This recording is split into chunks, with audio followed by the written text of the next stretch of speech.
Welcome to Audiobook 365 Stories. Margaret looked at her sister's note and passed it to her aunt at the breakfast table. There was a moment of quiet. Then Aunt Julie started talking. "I can't say anything, Aunt Julie. I know as much as you do. We only met the parents last spring while traveling. I know so little. I didn't even know their son's name. It's all so."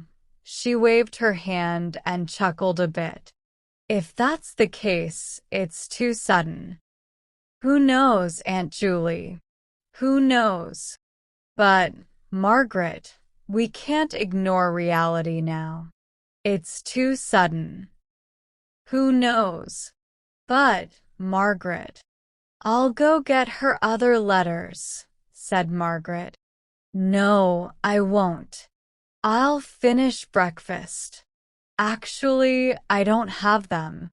We met the Wilcoxes on a bad trip from Heidelberg to Speyer.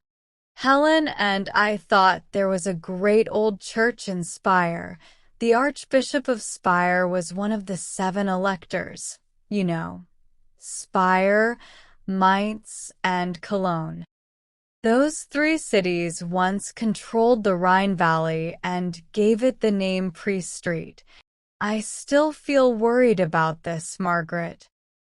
The train crossed on a bridge of boats, and at first it looked good. But in 5 minutes we saw the whole thing. The church had been ruined, totally ruined, by renovations. Not an inch of the original left. We wasted a whole day and met the Wilcoxes while we were eating in the park. They too had been fooled. They were actually staying in Speyer, and they liked Helen suggesting they join us in Heidelberg. They did come the next day. We all went for some drives. They knew us enough to invite Helen to visit them. Well, I was invited too, but Tibby's sickness stopped me, so last Monday she went alone. That's it.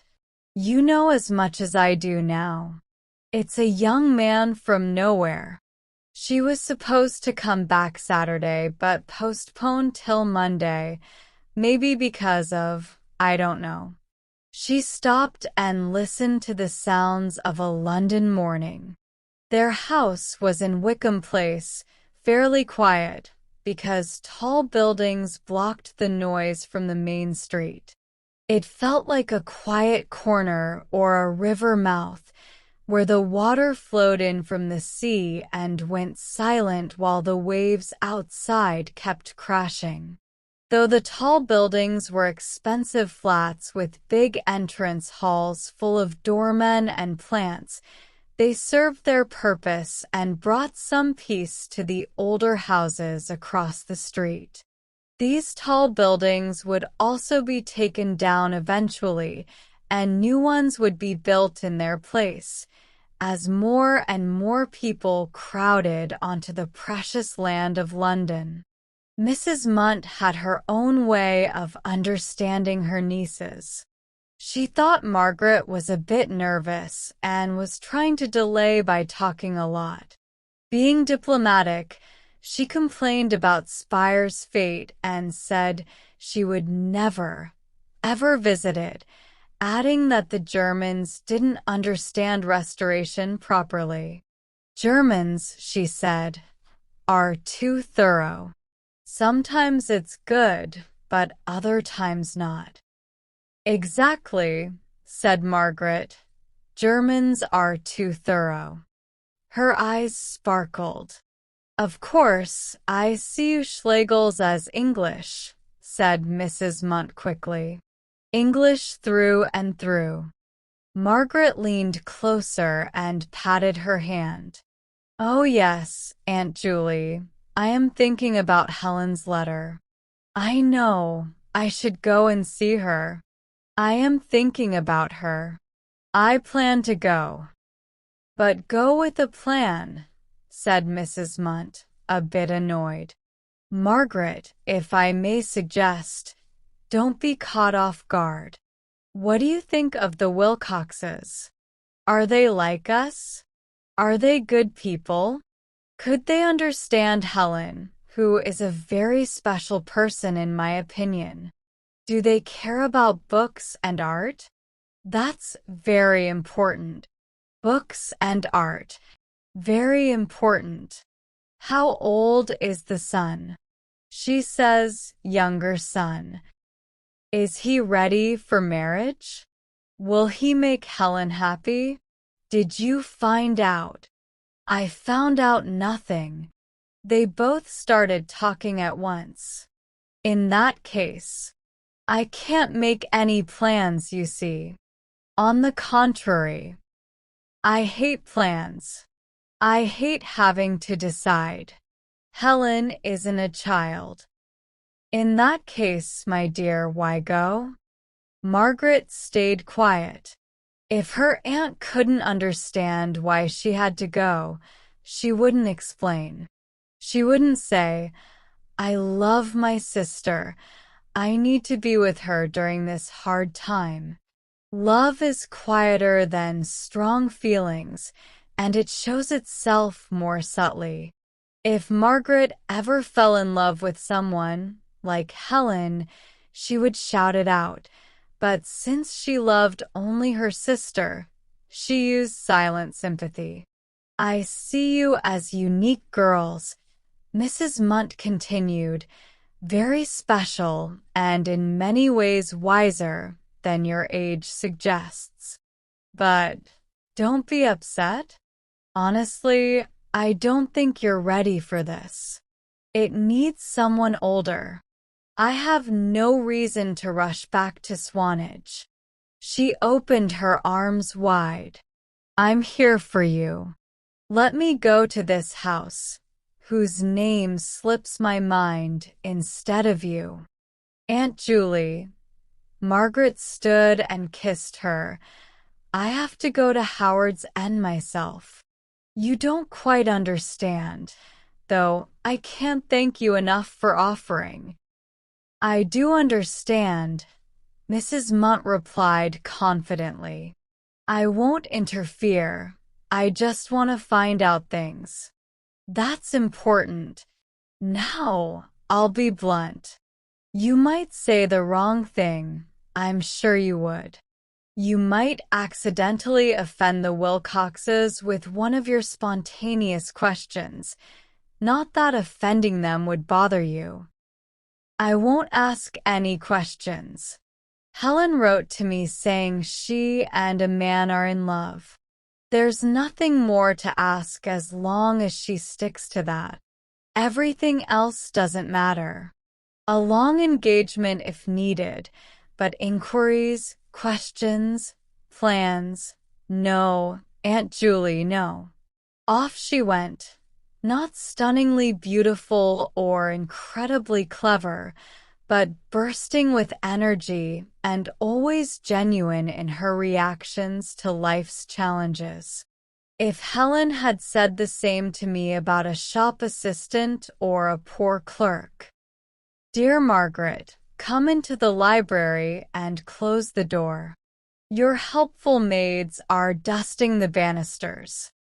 Or if she wanted to marry the man who delivers packages, I'd say the same.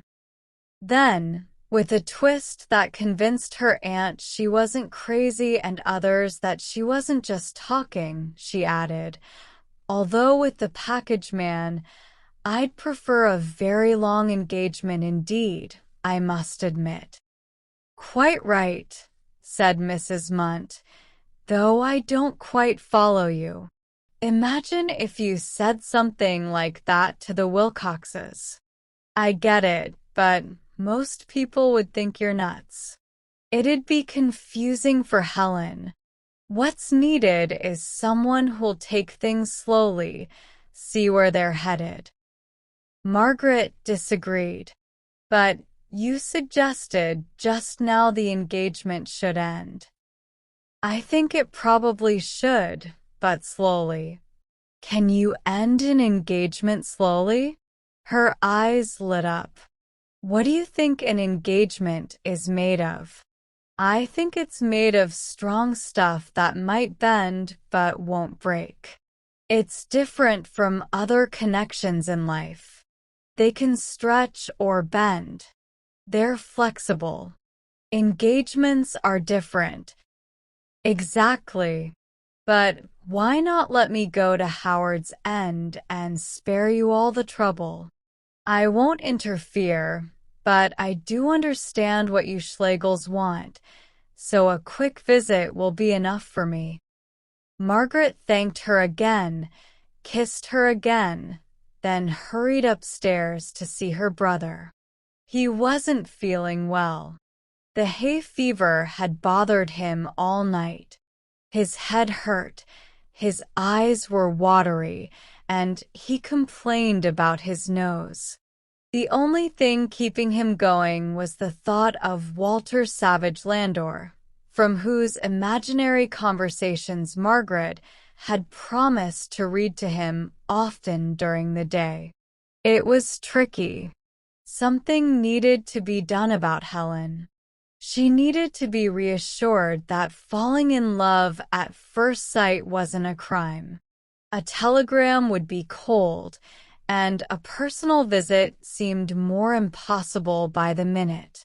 Then the doctor arrived and said Tibby was really sick. Maybe it would be best to accept Aunt Julie's offer and send her to Howard's End with a note? Margaret was impulsive, changing her mind quickly. She dashed downstairs to the library and said, "Yes, I've changed my mind. I want you to go." There was a train leaving from King's Cross at 11. At 10:30, Tibby, unusually considerate, fell asleep, so Margaret could drive her aunt to the station.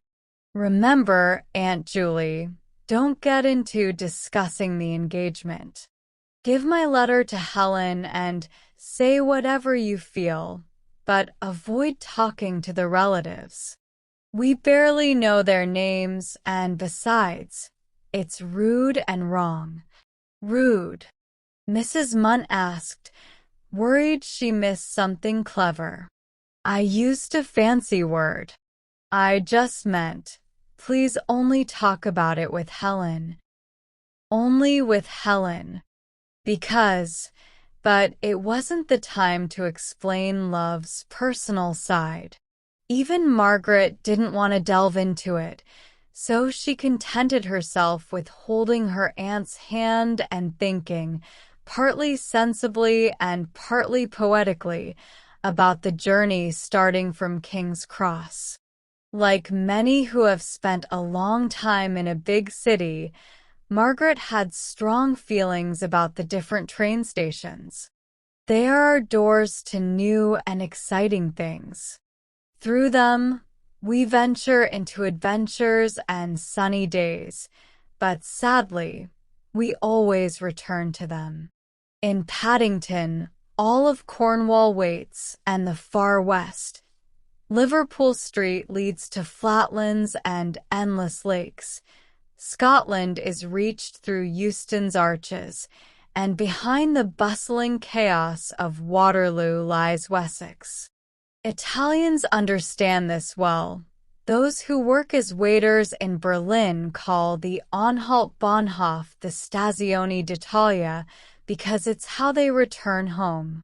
Even a cold-hearted Londoner gives their stations some personality, feeling both fear and love towards them, even if quietly. To Margaret, please don't judge her harshly. The King's Cross station always felt like infinity. Its position, slightly hidden behind the grandeur of St. Pancras, hinted at a deeper meaning to life. Those two large arches, bland and uncaring, holding up an unattractive clock, seemed like the entrance to an eternal journey. If you find this strange, Remember that Margaret isn't the one telling you this. And let me assure you, they were on time for the train. Mrs. Munt, though she bought a second-class ticket, was upgraded to first class by the conductor. There were only 2 second-class compartments, one for smoking and one for babies. You can't expect people to travel with babies, and when Margaret returned home to Wickham Place, she found a telegram waiting for her. "It's over. I wish I hadn't written anything. Don't tell anyone, Helen." But Aunt Julie had left. She was gone for good, and nothing could stop her now.